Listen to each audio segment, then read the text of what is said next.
ബിസ്മില്ലാഹ് അൽഹംദുലില്ലാഹ് വസ്സലാത്തു വസ്സലാമു അലാ റസൂലില്ലാഹ് വഅലാ ആലിഹി വസഹ്ബിഹി വമൻ ഇഹ്തദാ ബിഹുദാഹ് അമ്മാ ബഅദ്.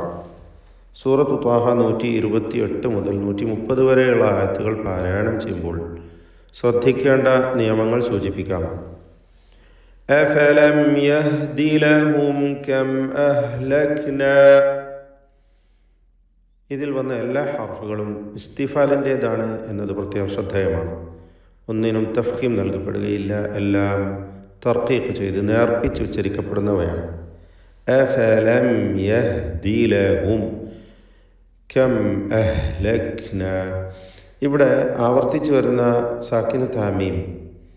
അഫലം യഹ്ദി ലഹും കം അഹ്ലക്നാ. സുക്കൂൻ നൽകപ്പെട്ട മീമുകൾക്കെല്ലാം തന്നെ ഇൽഹാർ ഷഫവി നൽകി മണിക്കാതെ വെളിവാക്കുകയാണ് വേണ്ടത്.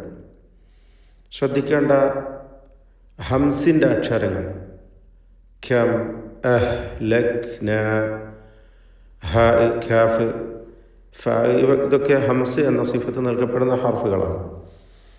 അഹ്ലക്നാ ഇത് പ്രത്യേകം ശ്രദ്ധിച്ചുകൊണ്ട് അതിൻ്റെ വ്യക്തമായ രൂപത്തിലുള്ള ശബ്ദം നൽകണം.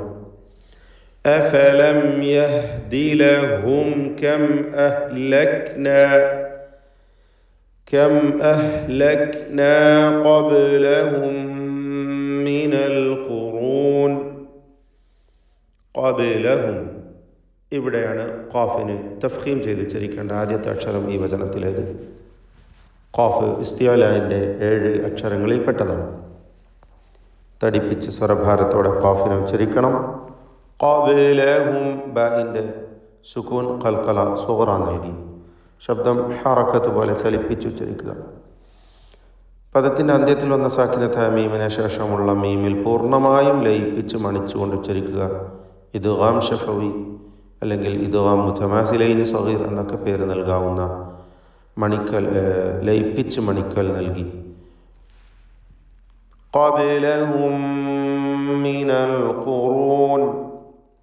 അൽ ഖുറൂൻ എന്നതിൽ ഖാഫിന് തഫ്ഖീമുണ്ട്. ഇസ്തിഅലാൻ്റെ ഹർഫാണ്. ദമ്മ ആയതുകൊണ്ട് നിസ്ബിയ തഫ്ഖീം അഥവാ മൂന്നാമത്തെ ലെവലിലുള്ള തടിപ്പിക്കൽ തഫ്ഖീം നൽകി. അൽ ഖുറൂൻ എന്ന് ഉച്ചരിക്കുക. റായിനും തഫ്ഖീമാണ്. മിനൽ ഖുറൂനി യംശൂന ഫീ മസാകിനിഹിം. യംശൂൻ എന്നതിൽ സാക്കിനത്ത മീമിനെ മണിക്കാതെ ഇൽഹാർ ഷഫവി നൽകി വെളിവാക്കണം. യംശൂന ഫീ മസാകിനിഹിം ഇന്ന ഫീ ദാലിക്. നൂൻ മുഷദ്ദദയെ മണിക്കണം. ഷദ്ദുള്ള നൂനിനെ ഗുന്നത്ത് ചെയ്ത് മണിച്ചുകൊണ്ട് ഉച്ചരിക്കുക. ഇന്ന ഫീ ദാലിക ലആയാതിൻ ലിഉലിൻ നുഹാ. ലആയാതിൻ എന്നതിലെ തൻവീനിനെ ശേഷമുള്ള ലാമിൽ പൂർണ്ണമായും ലയിപ്പിച്ച് മണിക്കാതെ ഉച്ചരിക്കുക. ഇദ്ഗാം ബിഗൈരി ഗുന്ന. ലആയാതിൻ ലിഉലിൻ നുഹാ. അന്നുഹ എന്നതിൽ സാക്കിന ഷദ്ദുള്ള നൂന് വരുന്നു. മണിച്ചുകൊണ്ട് ഉച്ചരിക്കുക. ലആയാതിൻ ലിഉലിൻ നുഹാ. ഷദ്ദുള്ള നൂനിനെ മണിക്കുക എന്നതാണ് ശ്രദ്ധിക്കേണ്ട കാര്യം. ആവർത്തിച്ച് വന്ന ഈ വചനത്തിലെ നൂൻ മുഷദ്ദദ. ഇന്ന അന്നുഹ. വലൗലാ കലിമത്തുൻ സബഖത്. കലിമത്തുൻ എന്നതിലെ തൻവീനിന് കലിമത്തുൻ എന്നതിലെ തൻവീനിന് ഇഖ്ഫാ ഹഖീഖി നൽകി മറച്ച് മണിക്കണം. അവ്യക്തമാക്കി മണിച്ചുകൊണ്ട് ഉച്ചരിക്കണം. കലിമത്തുൻ സബഖത്. ഖാഫിന് തഫ്ഖീം കൊടുക്കുക. തടിപ്പിച്ച് സ്വരഭാരത്തോടെ ഖാഫിനെ ഉച്ചരിക്കുക. സബഖത് മിർ റബ്ബിക ലകാന ലിസാമ. സബഖത് മിർ റബ്ബിക നേരത്തെ സൂചിപ്പിച്ച കാര്യമാണ് ഹംസിൻ്റെ അക്ഷരങ്ങളുടെ കാര്യം. ഇവിടെ താഇൻ്റെ സുക്കൂൻ സബഖത് മിർ റബ്ബിക എന്ന് പറയരുത്. താഇന് ഹംസ് എന്ന സിഫത്തുണ്ട്, ഷിദ്ദ എന്ന സിഫത്തുമുണ്ട്. ഇവിടെ സബഖത് മിർ റബ്ബിക, സബഖത് മിർ റബ്ബിക എന്ന് പറയണം. എന്നാൽ തായ് തീരെ ശബ്ദം കേൾക്കാതെ സബഖത് മിർ റബ്ബിക എന്നും പറയാവതല്ല. സബഖത് മിർ റബ്ബിക്, മിൻ എന്നതിലെ സാക്കിനത്ത നൂനിന് ശേഷമുള്ള റായിൽ പൂർണ്ണമായും ലയിപ്പിച്ച് ഇദ്ഗാം ബിഗൈരി ഗുന്ന നൽകി ഉച്ചരിക്കുക, മണിക്കാതെ മിർ റബ്ബിക എന്ന്. റായിന് തഫ്ഖീമുണ്ട്, തടിപ്പിച്ച് റാ ഉച്ചരിക്കുക. മിർ റബ്ബിക ലകാന ലിസാമ, ലകാന ലിസാമ എല്ലാ അക്ഷരങ്ങൾക്കും തർഖീഖാണ്, ഇസ്തിഫാലിൻ്റെ ഹർഫുകളാണല്ലോ. ലിസാമൻ വഅജലും മുസമ്മ, ലിസാമൻ എന്നതിലെ തൻവീനിന് ശേഷമുള്ള വാവിൽ ലയിപ്പിച്ച് ഇദ്ഗാം ബിഗുന്ന നൽകി ഉച്ചരിക്കുക. അപ്രകാരം അജലും മുസമ്മ, തൻവീനിന് ശേഷമുള്ള മീമിൽ പൂർണ്ണമായും ലയിപ്പിച്ച് മണിക്കാതെ ഇദ്ഗാം ബിഗുന്ന ചെയ്ത് ഉച്ചരിക്കുക. ഇവിടെ രണ്ട് ഇദ്ഗാമുകളാണ്, ലിസാമൻ വ അജലും മുസമ്മ. രണ്ട് ഇദ്ഗാമുകളിൽ ഉള്ള വ്യത്യാസം, ആദ്യത്തേത് നാഖിസാണ്, രണ്ടാമത്തേത് കാമിലാണ്. രണ്ടും ഇദ്ഗാം ബിഗുന്നയാണ്. ലിസാമൻ വ എന്ന് പറയുമ്പോൾ പൂർണ്ണമായ ഇദ്ഗാമല്ല, ഇവിടെ ഭാഗികമായ ഇദ്ഗാമാണ്. ലിസാമൻ വ അജലും മുസമ്മ, അജലും എന്ന് പറയുമ്പോൾ പൂർണ്ണമായും തൻവീനിനെ മീമിലേക്ക് ലയിപ്പിക്കുന്നു. തൻവീനിൻ്റെ ശബ്ദം അല്പം പോലും കേൾക്കാതെ ഉച്ചരിക്കുന്നു. അന്ത്യത്തിൽ ഷദ്ദുള്ള മീമുണ്ട്, മീം മുഷദ്ദദ, അതും ഉന്നത്ത് നൽകി മണിച്ചുകൊണ്ട് ഉച്ചരിക്കുക. വഅജലും മുസമ്മ ഫസ്ബിർ അലാ മാ യഖൂലൂന, ഫസ്ബിർ സ്വാദിന് തഫ്ഖീം കൊടുക്കണം. പദത്തിൻ്റെ അന്ത്യത്തിൽ റാ ഉണ്ട്, സാക്കിനത്തായ റാ, എന്നാൽ അതിൻ്റെ തൊട്ടുമുമ്പിൽ സ്ഥിരപ്പെട്ട കസ്റുള്ളതിനാൽ തർക്കീഖ് ചെയ്യണം റായിനെ. ഫസ്ബിർ, ഫസ്ബിർ അലാ മാ യഖൂലൂന, യഖൂലൂന ഖാഫിന് നിസ്ബിയ തഫ്ഖീമുണ്ട്, തടിപ്പിച്ച് ഖാഫ് ഉച്ചരിക്കുക. അലാ മാ യഖൂലൂന വസബ്ബിഹ്, വസബ്ബിഹ് ബിഹംദി റബ്ബിക്. ഹാഇൻ്റെ ഉച്ചാരണം പ്രത്യേകം ശ്രദ്ധിക്കുക, മഹ്മൂസായ അക്ഷരമാണ്. ബിഹംദി എന്നതിലെ സാക്കിനത്തെ മീമിനെ മണിക്കാതെ ഇൽഹാർ ഷഫവി നൽകി വെളിവാക്കണം. വസബ്ബിഹ് ബിഹംദി റബ്ബിക്, റബ്ബിക് റായിനെ തഫ്ഖീം ചെയ്ത് തടിപ്പിക്കുക. ബിഹംദി റബ്ബിക ഖബ്ല, റബ്ബിക ഖബ്ല രണ്ട് അക്ഷരങ്ങളെ വേർതിരിച്ച് അവയുടെ ഉച്ചാരണം ശ്രദ്ധിക്കേണ്ടതാണ്.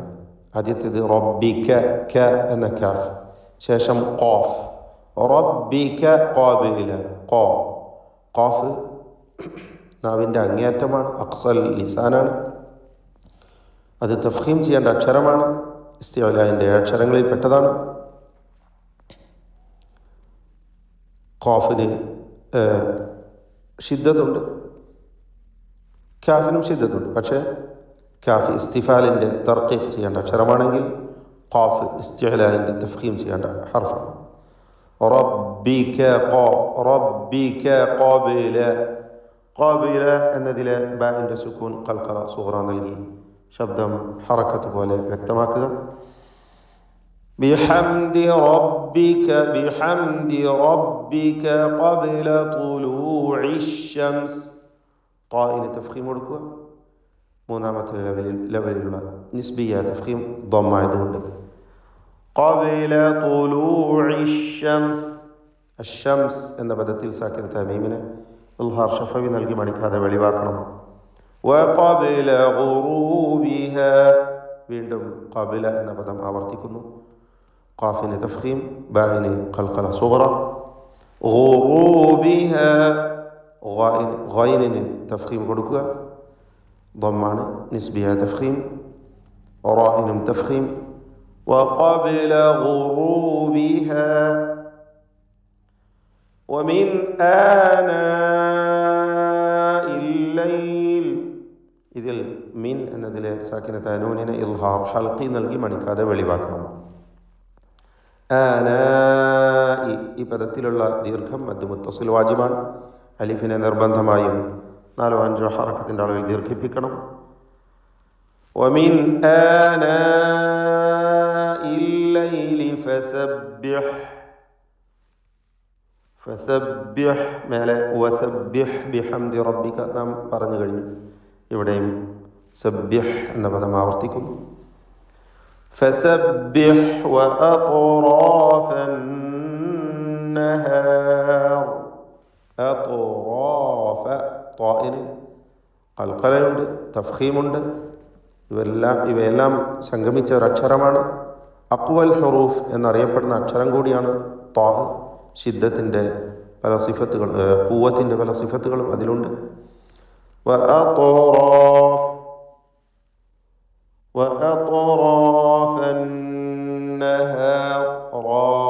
എന്നതിൽ റായിനും അതിൻ്റെ ദീർഘാക്ഷരമായ അലിഫിനും തഫ്ഖീമാണ്.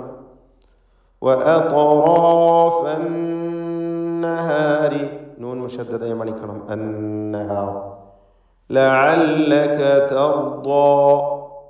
അന്നഹാർ എന്ന് വഖഫ് ചെയ്യുമ്പോൾ റായിന് തഫ്ഖീമാಗಿ ആയിരിക്കും. ചേർത്തോതുമ്പോൾ റായിന് കസ്റുള്ളത് കൊണ്ട് തർക്കീഖായിരിക്കും, നേർപ്പിക്കണം. ലഅല്ലക തർദാ. തർദാ റായിനും ദ്വാദിനും ദ്വാദിൻ്റെ ദീർഘാക്ഷരമായ അലിഫിനും എല്ലാം തഫ്ഖീമാണ്. തടിപ്പിച്ച് ഉച്ചരിക്കണം എന്നത് ശ്രദ്ധിക്കുക. ലഅല്ലക തർദാ. ലഅല്ലക തർദാ. ബാറകല്ലാഹു ഫീക്കും. أعوذ بالله من الشيطان الرجيم. أفلم يهد لهم كم أهلكنا قبلهم من القرون يمشون في مساكنهم إن في ذلك لآيات لأولي النهى ولولا كلمة سبقت من ربك لكان لزاما وأجل مسمى